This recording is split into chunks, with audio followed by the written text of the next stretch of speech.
आणि यानंतर एक ब्रेकिंग न्यूज पाहूयात। अजित पवार यांनी भाजपकडे 80 ते 85 जागांची मागणी केल्याची माहिती सूत्रांकडून दिली जाते।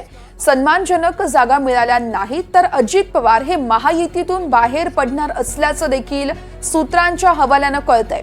स्वबळावर लढण्याची अजित पवारांची तयारी असल्याची माहिती आहे।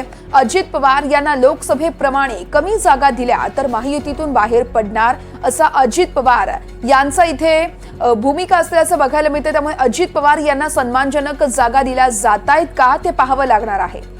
अजित पवार यांनी भाजपकडे 80 ते 85 जागांची मागणी केली आहे। या संदर्भात रामराजे शिंदे आमचे प्रतिनिधी आपल्याला अधिक माहिती देत आहेत।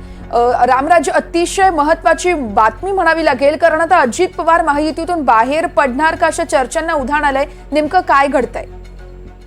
बिलकुल, कारण आता राष्ट्रवादीमध्ये सुद्धा धुसफूस सुरू झालेली आहे आणि अजित पवार गटातील काही नेत्यांचं म्हणणं आहे की जर आपल्याला 80 किंवा 85 जागा जर मिळाल्या नाहीत तर आपल्याला कारण उद्देश जे ठेवलेला आहे राष्ट्रवादीने ते किमान 50 ते 60 जागा जिंकण्याचा उद्देश ठेवलेला आहे।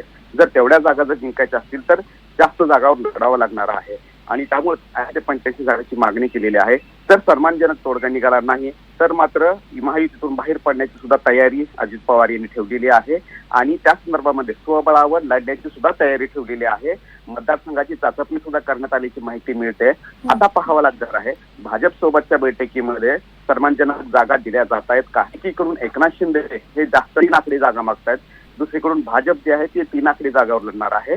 तर मग अशा राष्ट्रवादीला अजित पवारांना कमी जागा मिळत आहेत आणि म्हणूनच कारण राष्ट्रवादीचं म्हणणं आहे की लोकसभेमध्ये आम्ही तडजोड केली आहे, लोकसभेमध्ये आम्ही जास्त जागा ज्या आहेत त्या दिलेल्या आहेत भाजपला आणि एकनाथ शिंदेना, तर विधानसभेमध्ये आपलं ऐकावं असं त्यांचं म्हणणं आहे। पाहावं लागेल की यावर तोडगा निघेल का नाही आणि जर तोडगा निघाला नाही तर मात्र अजित पवार स्वबळावर निवडणूक लढवण्याची तयारी केली आहे। निश्चितच रामराजे, त्यामुळे याकडे आपलं लक्ष असेल अजित पवार नेमकी काय भूमिका घेत आहेत। तुर्तास धन्यवाद दिलेल्या माहितीसाठी।